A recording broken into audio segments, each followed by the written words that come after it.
So the games industry kind of just told 1.25 million of you to get lost. And that's because as the EU petition crossed that threshold, Video Games Europe issued their response to stop destroying games.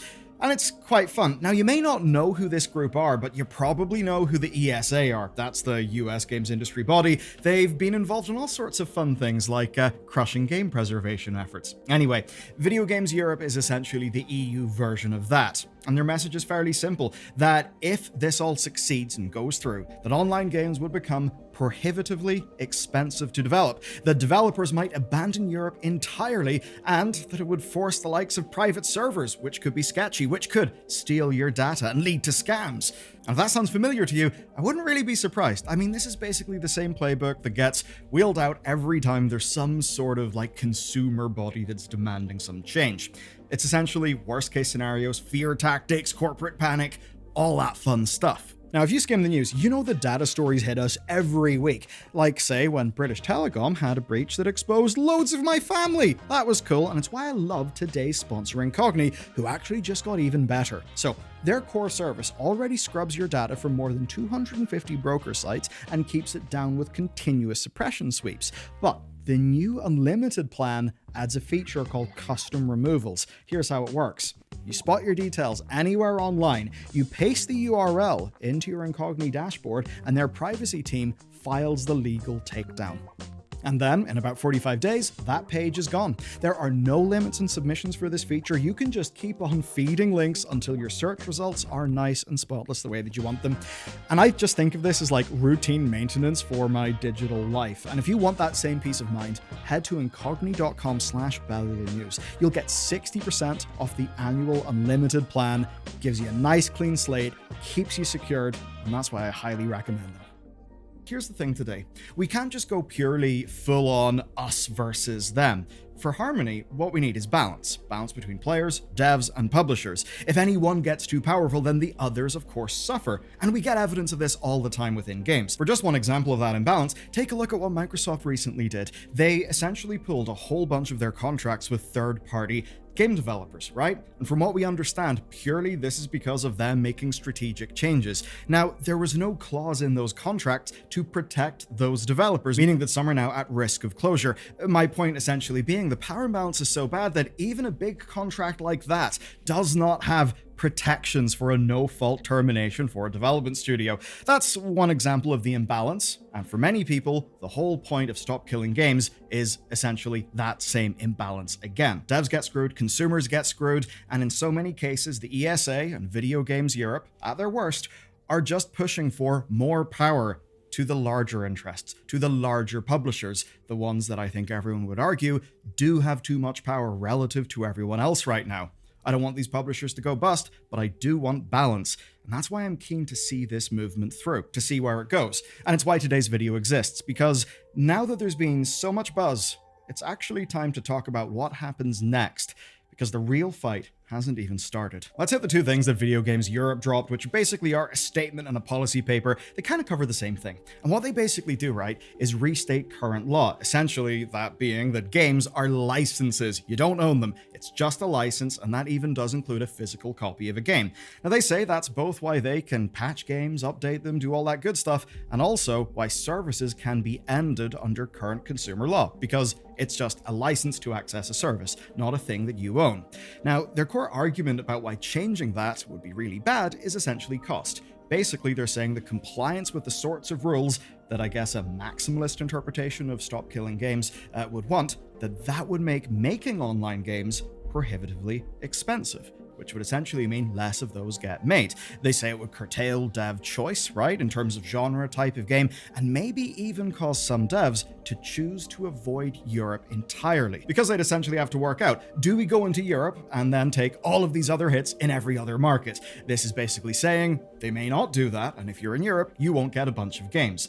But of course, they also warn about the private servers, basically saying that bad actors can exploit them to steal your data and to harm company reps, all of that stuff. So to hyper TLDR their view, either companies half go bankrupt trying to comply, or they just skip out Europe entirely, and we just end up with a bunch of scammer-run servers. spooky stuff. And again, it's all sorts of things that we've heard before of worst case interpretations of what this initiative could demand. And that's exactly the point of this video. That Video Games Europe is talking this way is no big conspiracy. It really shouldn't be surprising, because they're a group that exists to prevent worst case scenarios. That's why they're outlining a whole bunch of worst case scenarios. Now, their board has got EA people, it's got Ubisoft people, but they also do represent every European developer through the various different trade associations that exist. And they do speak to a few wider concerns, things like the EU meddling in product priorities for eco-design, or whether esports should even be recognized as a sport, right? All of that stuff where basically they don't really want the EU to weigh in, because change that they can't control that much is obviously scary. So to them, the status quo is absolutely better. And they'll probably be more spooked about this because they can just look at how effective the EU have been against Apple and against Google. But of course, with the petition hitting its threshold in the EU, they kind of had to respond. And of course now, in the UK, that petition has also went past its threshold. And that means it's time to talk about the UK and the EU and what it all means for you. We'll hit the UK first. So the UK petition is actually further along than the EU's one, where it's actually got a government response twice. Now, we had a general election a little while ago that did interrupt the first campaign, but we did get this initial response. It was clear but definitely unhelpful, where it essentially said that existing consumer laws should already protect buyers in a case where it's unclear if a service can or can't be revoked. And that essentially meant, okay, the law covers it. We don't need to make new laws. What's changed though is the signature threshold, because now it's going to be considered for a parliamentary debate. And there's actually even a countdown on the website of how many days there are until we get a debate date. Now, luckily for you, I'm one of the few people who kind of finds watching Parliament riveting, so I'll watch it when the time comes. But here's an example of how this sort of thing could work, right? Another real world example. This is a farm animal care petition. It was launched in January, passed in April, debated in June, which is really, really quick. Why was it so quick, and can we expect similar for Stop Killing Games? Well, basically, in this case, it actually touched existing legislative topics, and also Joanna Lumley was involved. If you're in the States, you may not know, basically, she's a UK celebrity. She's got a long history supporting similar things. It's a topic that cut through to the general public, so obviously, yeah, they were able to talk about it. But here's the thing. Whenever you hear parliamentary debate, you're probably thinking about, the green benches, the Chamber of Parliament with all the MPs gathered. No, it's not that. It was just a single committee meeting. That's how these things can actually happen, where some interested stakeholders attend, a relevant minister shows up, the government's position then goes on record. But in that case, no new legislation emerged. All that happened was promises of future consideration. That was basically it. It was a little bit of a nothing burger. Now, that is an example of a fast petition that had cultural support. Now, currently, 11 petitions await debate. One of them has been waiting for 115 days. You might be wondering why. That's basically things like research, maybe a dash of a yes minister to slow it all down, but basically civil servants compiling reports on the petition, the stakeholders, industry context. That all takes time, but further than that, debates can be deflected. As an example, if a related topic comes up first, then the petition can get referred to that record. That could lead to a delay, but I know what will, and that is Parliament entering recess through July. And that basically means we won't hear anything solid until autumn at the earliest, which in a way may be a good thing. You see, the EU has got stricter timelines, and if the EU happens to go faster than their timelines, then we may get more information before the UK stuff goes down, and that could then inform the UK's approach. Okay, look, I can't be Margot Robbie in a bathtub, but we do have to explain this, so just gonna have to do it the old-fashioned way. So here's how a European Citizens Initiative, which is what Stop Destroying Games is, can actually work. So, when signature collection ends, the Stop Killing Games movement will have 3 months to send responses to the relevant national authorities. Those bodies then get 3 months to verify the signatures, basically confirming totals for all the different regions. Thrilling stuff. Then, after that happens, Stop Killing Games has got 3 months to send everything over to the EU. And then if, after all of that, it still has over 1 million verified signatures, well, then the real work begins. And adding all that up, it means that in the worst case, it will be 9 months until the EU basically has everything though it could be faster than that. Now, within 1 month of them having everything, they will then invite organizers to outline concerns. Within 3 months, there'll be a public hearing, and during the wait, there'll be loads of research, loads of stakeholder consultation, and all that fun stuff. And from there's a few ways it could go. So initially, it would stay with the commission, but what's actually possible is a full MEP chamber debate. That's possible, perhaps not likely here, but it could happen. Anyway, within 6 months, a formal response arrives, and that response explains any actions, rationale, and it gives a timeline. Though there is a bit of a backstop rule where if it's up to 15 months after the thing passed, then a response is guaranteed. But what's not guaranteed is change. So this is where the commission actually has got loads of options. If they're happy with things as they are, they can simply do nothing, and that will be it. The whole movement kind of fails to achieve its goals. Now, if they do agree that there's a problem and think that they can fix it by reinterpreting existing law, so essentially giving new guidelines on that law, then they can do that. And we've even got a recent example of this working for video games. Remember the whole story in the EU with premium currency displays? That was actually one of these things. And it's kind of a wild story. It's essentially a big legal win for all of us. And it's all thanks to a Swedish horse girl game getting really fucking greedy and getting called out for it.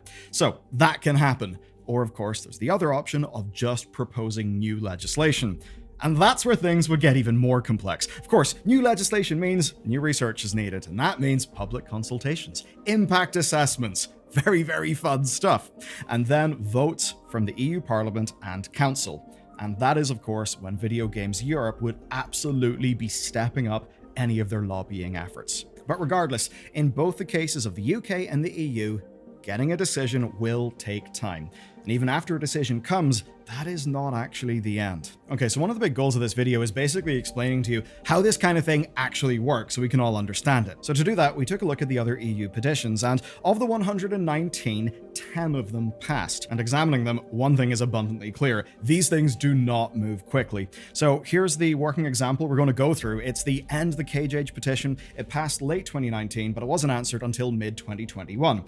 Obviously, it's a different story. You know, games are not exactly farmed in cages, but it's a useful example because the whole Stop Destroying Games petition is the same sort of thing as this, a European Citizens Initiative. So the initial response to this actually seemed positive because it outlined plans for a legislative agenda. That gave people quite a bit of hope. But of course things would drag it out. You know, research from the European Food Safety Authority, considerations of other legislation in related fields, research and stakeholder needs, and all of the many, many, many complex things that I'm sure committees exist to, I don't know, go and commit over. Anyway, how did this all play out? Well, over the following 3 years, there was a whole web of updates, and there was some good stuff, but here's the thing. The specific demand of banning the cages did not happen. So because of that, the petition makers are now suing the European Commission essentially for failing to deliver. And it's not the first time, right? This year, whenever final appeals exhausted, courts confirmed that citizens' initiative petitions, like of course Stop Destroying Games, that those do not create legally binding requirements to implement change. And that's why it matters for us. Even if this does go through, it's not like it creates some sort of legal requirement for a change to be made. What they haven't done is actually fully deliver on any of the 10. And that may seem real bad, real doomer, and bad for the thing that I guess we care about now. But I actually don't think it really is. Because if you think about this overall situation, it does actually make sense. This is a multinational process with global impact, an insane number of stakeholders, and like hundreds of millions of people. That's big. And it means that any changes that are done too quickly or are done poorly, you know, vague wording, under-regulation, over-regulation, those could have a really bad negative impact. So what we essentially have right now is the maximum negative position of Video Games Europe, which is essentially advocating for no change and the status quo. You then have perhaps a maximalist version of Stop Killing Games, which is, let's just say, way over here. Any movement in the direction of Stop Killing Games would mean progress. And that's why, even though I don't expect Stop Killing Games will be fully implemented or anything close to that, I still think it's worth a shot because I think it has a very real chance of progress. So the EU won't be fast, the UK won't be fast, but they do know that people care. The question then is whether they can do anything about it. And one of the key things there is in fact going to be you. In a way, Stop Killing Games is in an almost dangerous position right now. Here's the big point of today. With the petition passed, many people have treated it like somewhat of a finish line, as if somehow change will just happen from somewhere. I don't know, I'm imagining like drunk Randy in the old South Park episodes just shouting change. So yes, there was celebration, there was a victory, but it's not the full thing. Immediate change won't happen. The danger then is that when that change does not immediately happen, people tend to lose interest, or they get frustrated and they try to just abandon the system entirely. Now, this video is about giving you the context to understand what's actually happening, that this will take a long time, and that all parties will need to compromise. Yes, Stop Killing Games, but also, well, the games industry. What compromises will they be willing to make when forced? That's a big question. And if you want to actually influence how that will go, guess what you need to do? You need to follow up with your MEPs if you're European. If you're a UK citizen, perhaps contact your MPs, because what we see here is actually evidence of your power. If you had no power, Video Games Europe would not have felt the need to respond. But if you want progress, then what you need to do, what we need to do, is fairly simple. It's to keep the energy up, to give this the fuel that it needs to actually last the journey. Because say 2 years pass and there's some important committee where a thing is going to be decided upon. If we've all forgotten about it and just not given it energy, it will sort of peter out. And while that committee meeting may happen, all the people there will know, it seems the public have really lost interest. So if what you're worried about is Video Games Europe being the only loud voice in that room, well, think about how you can keep the energy, keep the pressure up over the long term. That's the lesson of today's video. If you want to see how this practically applies to an actual video game, watch this one next.